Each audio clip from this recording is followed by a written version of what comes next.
Elizabeth Esty for the Emergency Medical Minute, bringing you another edition of the COVID-19 Digest, the podcast where we give you the numbers and sort through the most pertinent research on COVID. It's May 21st, one day after 106,000 new cases of COVID-19 were recorded worldwide.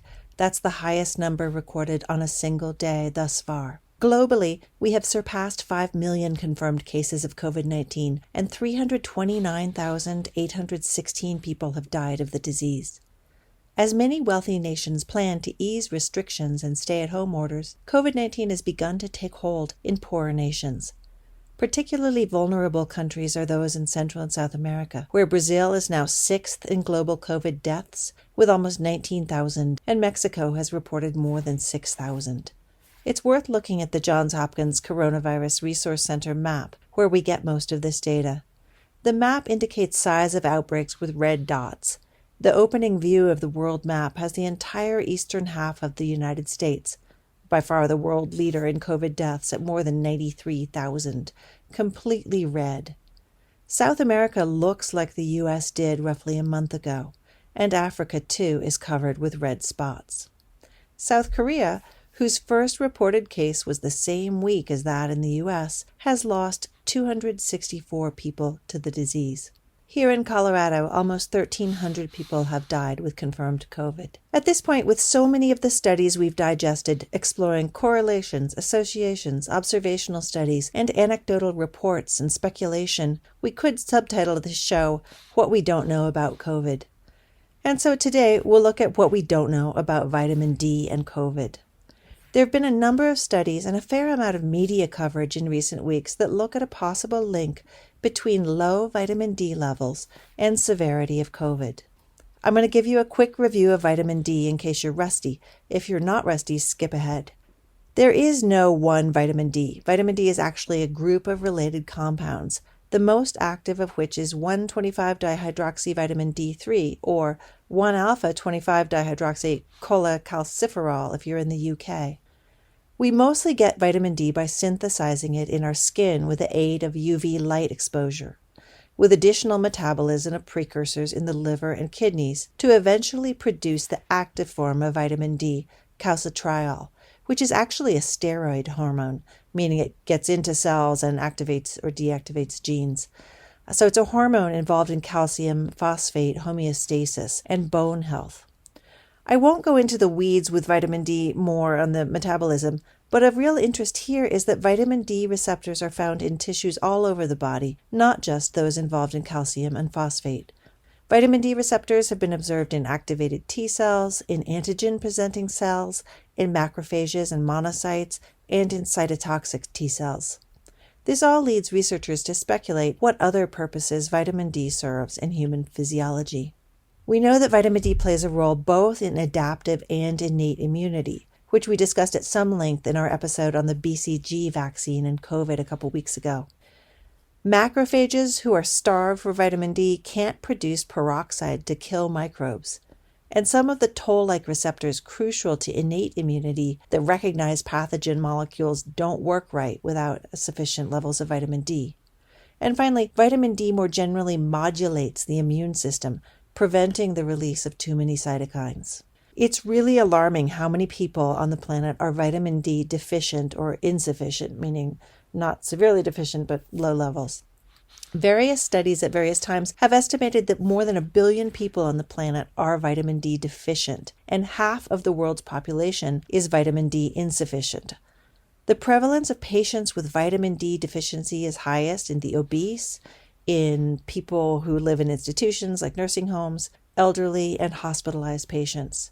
35% of obese subjects were vitamin D deficient in one study, irrespective of their age or their latitude, meaning as a proxy for sun exposure. In the U.S., 50 to 60% of nursing home residents are vitamin D deficient. Vitamin D deficiency is also associated with higher skin melanin content.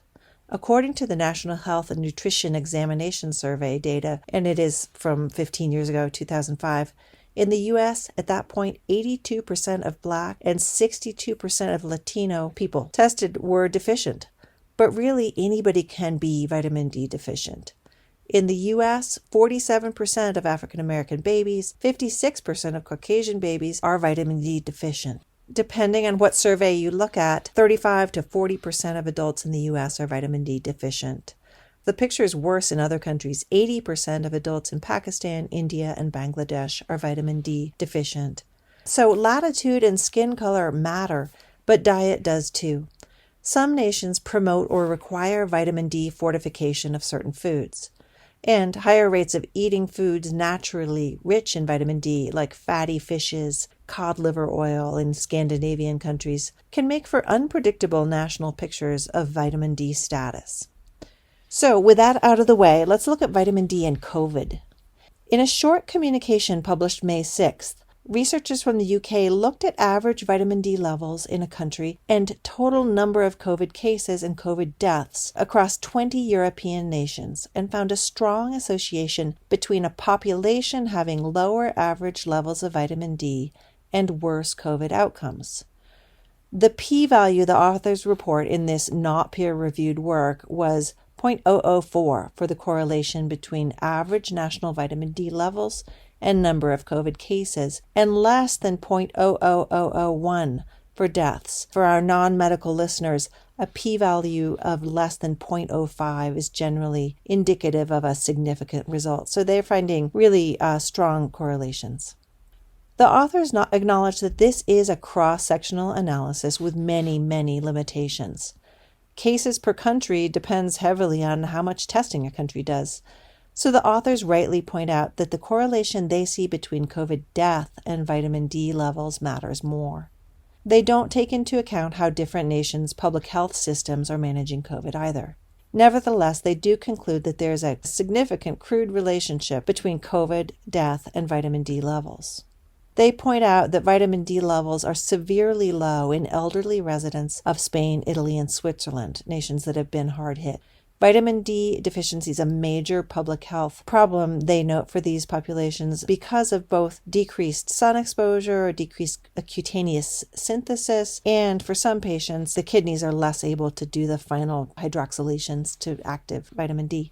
The authors say that 3/4 of people living in institutions in Europe are severely vitamin D deficient. These authors also point out, as we have in earlier episodes, that higher levels of ACE2 are protective against worse outcomes in COVID, and that the active form of vitamin D, calcitriol, has a direct, strong effect on ACE2 levels. In a very similar study, a paper in the Irish Medical Journal finds the same correlation between average population vitamin D levels and COVID mortality and infection rates in Europe. And they conclude that the Irish government and public health agencies really should promote vitamin D supplementation as a preventive measure for COVID, citing what they call the, quote, strong biologic and epidemiologic data around COVID and vitamin D. They point out, though, that with an intervention as low risk and low cost as vitamin D supplementation, randomized controlled trials may be impractical on a population level. You really can't ask people to take a sham vitamin. But they do call for more observational studies, such as taking vitamin D levels at the time of admission for COVID and tracking outcomes. The Irish authors acknowledge that this data is all observational and cross-sectional, and that the potential for confounding factors abounds. They note that there are other micronutrients like zinc, selenium, and vitamin B6, to name just a few, which are also immunomodulators. Still, they conclude that mandatory vitamin D fortification of foods, a policy that only Sweden and Finland have in Europe, could help. So what about studies that look at groups of COVID patients, not populations? A 2017 systematic review and meta-analysis in the British Medical Journal found that daily or weekly vitamin D3 supplementation was protective against acute respiratory tract infections in patients of all ages. Not surprisingly, the strongest benefit was seen in patients who had very low vitamin D levels to begin with. It's worth noting that there were no adverse effects of vitamin D supplementation reported. There are a handful of papers looking at sick COVID patients that reach a similar preliminary sense that a correlation between poor outcomes in COVID and low vitamin D levels does exist. In a retrospective cohort study, Indonesian researchers looked at 780 COVID patients and found that most of those who died were vitamin D deficient, and most of the patients who were vitamin D deficient died. These researchers controlled for age, sex, and various comorbidities and still found that vitamin D status is strongly correlated with COVID mortality. They call for randomized controlled trials of vitamin D supplementation for both prevention and treatment of COVID. An April 9th correspondence from a multi-center study in the Philippines grouped 212 COVID patients into 4 levels of disease severity and obtained vitamin D levels on all of the patients. Only a quarter of the COVID patients had normal vitamin D levels, and 85% of those with normal levels had the mildest cases of COVID. 37% had mild deficiency, 36% had a severe deficiency. Disease severity correlated strongly with vitamin D levels. Here in the U.S., a study of 20 hospitalized patients in Louisiana and Texas found that 11 of those admitted to the ICU were vitamin D deficient, while only 4 of the less sick patients were deficient. I am a broken record, of course, pointing out that correlation doesn't imply causality. It is, after all, a very common finding, and vitamin D deficiency is associated with a number of disease states, with being confined indoors and with poor diet and lower socioeconomic status. So it's not surprising that not everyone is sold on this correlation. The Center for Evidence-Based Medicine at the University of Oxford posted what they call a verdict on this. Their literature review finds no evidence of a causal link between COVID and vitamin D, and no studies suggesting supplementation with vitamin D could prevent or treat COVID. This isn't surprising, though, given that there are few definitive studies of anything related to COVID. The center authors agree that some evidence does exist that daily supplementation over weeks to months may help prevent acute respiratory infections. They point out that public health guidelines in the UK already recommend that pretty much everyone should take vitamin D, and of course patients who are deficient should be replaced.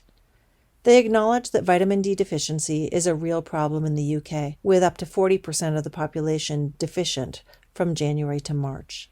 The Center for Evidence-Based Medicine goes on to acknowledge that there is what they call overlap between groups at high risk of vitamin D deficiency and groups at risk of severe COVID, including people with chronic diseases, older people, and people with more heavily pigmented skin.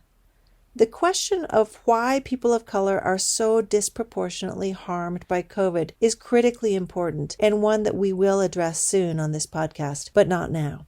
The researchers also point out that infants and kids and pregnant and breastfeeding women and people who cover their skin for cultural reasons, lots of populations have high rates of vitamin D deficiency, but don't also have high rates of COVID.